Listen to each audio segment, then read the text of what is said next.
Personally, I don't believe in punishment beyond a timeout. Yeah.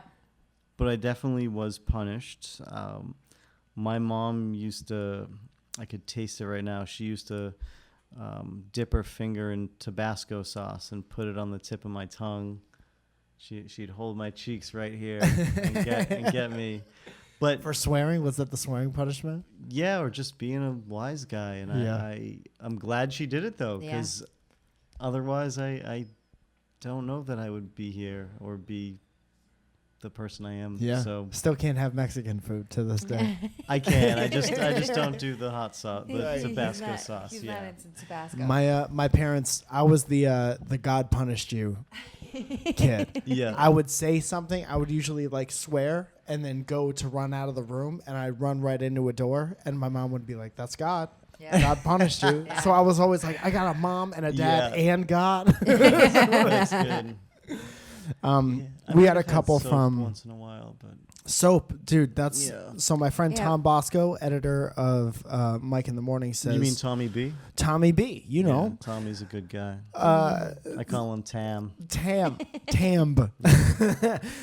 Soap in the mouth for unsavory, naughty language. ... But liquid soap. My parents weren't barbarians. Yeah, that seems worse. Yeah. It is worse because there's just more chemicals in there. Yeah. You know, you're burping bubbles. Yeah. Fizzy lifting drinks. I don't know what I would have choose. Well, oh man, they were both not good, but I just hung out with some really, really different people. Yeah. Yeah. There was this one kid that I hung out with. I don't know if he's alive anymore, so rest in peace. But he, I haven't heard from this kid in a really long time, but he would fill up water balloons with paint and throw them at expensive cars that would drive by. Oh no, he's definitely not alive anymore, for sure. Geez, I don't know. I had a lot of friends that, you know, I don't know if it's mostly coastal towns or what, but a lot of friends got into heroin. And the Northeast is littered with all of that. It's very, very sad. Oh, it breaks my heart. It really breaks my heart. But before that, just when it was, you know, causing trouble, this kid Dan that I used to hang out with, he did a few things I'll never forget. One time we went to this bathhouse because we lived in a beach town, and you could see all these people's, you know, legs going poo because the doors weren't super long. And he lit a roll of toilet paper on fire and rolled it over, and we had to run. There was another time a couple was having sex against the wall. There's these beach walls, so when it's high tide, the waves smash against them. When it's low tide, you know, people go down there and get romantic.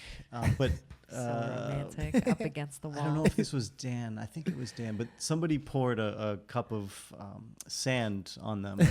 Oh no! And you know, I know what sand feels like when you bite it. It echoes through every bone in your body. Yeah. Tiny rocks. I don't know what it feels like if it goes other places, but terrible. that happened and this guy chased us. But one other thing is like Dan had this doll, and it had this really nice design on the back of it. It was all little beads, and he would tell people to hug it. But the beads were really just the balls at the end of a pin, a needle. Oh. And when you would hug the doll, it would squish, and then the needles would come out. Oh, what a barbaric thing to do. Yeah. That's a very Northeast thing to do, though, I feel like. Yeah, how do you ruin somebody else's day? I think he went to court for that. Who's hugging a stranger's doll? Not too many people. I think he brought it to school a few times, but super weird. But I don't know. Super weird, intricate ways to hurt people. I think it's when you grow up in a not for me, but witnessing this, I think when you grow up in some of these desolate areas or summer towns, and then when it's winter and it's getting dark earlier and there's nothing to do, people will make strangers hug dolls. Or they'll throw sand on people, whatever you can do to. Yeah. We used to steal lawn ornaments, and we used to decorate one person's lawn on the house. It even made it into the town paper. Damn. Oh, you'd put them all on a different person's lawn. Okay. Yeah. We used to throw fireworks at people. I'm not proud of it, if I'm being totally honest. We used to. I had a firework thrown at me once. I'm still sorry about that. I think it was an M80. Oh damn! I have the person's license plate somewhere, but I never. You just wait for the right time. Not their actual license plate. That would be cool if I ripped it off. Imagine. You hulked up and ripped off their license plate. Yeah, I don't know. What else did you do to Oh man, we used to. This is terrible, and I feel really bad. I don't know if I could go to jail for this now, but we used to throw road flares in the plastic mailboxes. Oh man, Oh, jeez. where'd you get road flares Rebel. from? Construction Walmart. worker Zoya. Walmart. That Oh, was yeah? shitty. I think I did it twice, and then I Okay. felt really bad. When My you melt guilt. the whole. Yeah, it would be. We would put it in 10 minutes later. We would take everything that was out if there was anything in there. Yeah. Litter it on their lawn. Yeah, Terrible human. terrible being. federal offense. Dude, terrible. But also kind of nice of you to not light the bills on fire. well, you know, people got to pay their bills. Yeah. You know. Dude, what a weird right. moral compass you have. Have you ever heard of potato knocking? Uh-uh.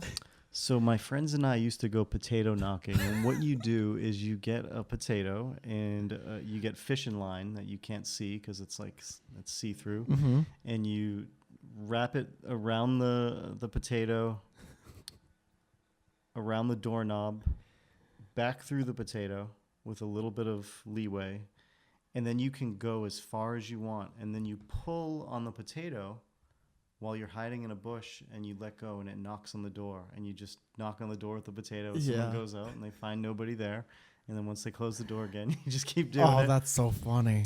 But That's funny and innocent enough. yeah, that's pretty innocent. I mean, you're wasting a potato, Yeah. That's- so there's something to be said for that. But the road flares in the plastic mailboxes, we would drive around for 5 minutes and then go back to it, and it would glow. Oh, Well, that's the problem with committing crimes like that is you're always gonna go back, and when you go back, that's when you get got. such a piece of shit, man. Yeah, it's a shitty kid thing to do. speaking of the poo word, Yeah. I went to a charter school. It was a startup charter school, so our classrooms, and it was the best thing, changed my life. Smaller classrooms, hands-on learning, but every classroom was in a motel room. We were in this old hotel, motel, and Holiday Inn. which means every classroom had a bathroom Yeah. or two. Nice. And some kids would do weird things in the bathroom because all the school supplies were there. But there was this one kid I went to school with. I won't say his name, but he, in our computer class, he wiped his butt with every computer mouse Wow. and didn't tell anybody. Everyone had big eye. He programmed pink eye into the class. Bitch, what a bitch. And I remember another time he taped like really graphic pornography on the back of every door. So when the doors got closed at the end of the day, it would then be revealed. Yeah. There's always one kid with printed out porn in the Yeah. early 90s. Yeah. And that's where we'll leave you.